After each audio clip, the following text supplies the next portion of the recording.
नमस्कार मित्र, हा कोणता प्रकार आहे? कोळंबी कोणती आहे सांगू शकता काय?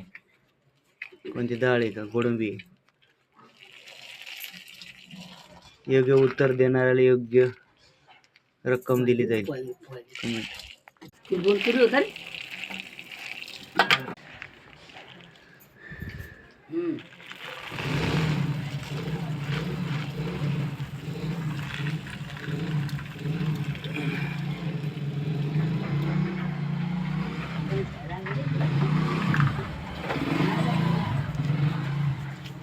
प्लीज कमेंट करा काय प्रकार आहे आणि कोणती कोळंबी आहे ते.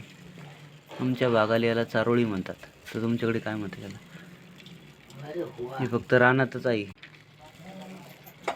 रानातली कोळंबी, रानमेवा.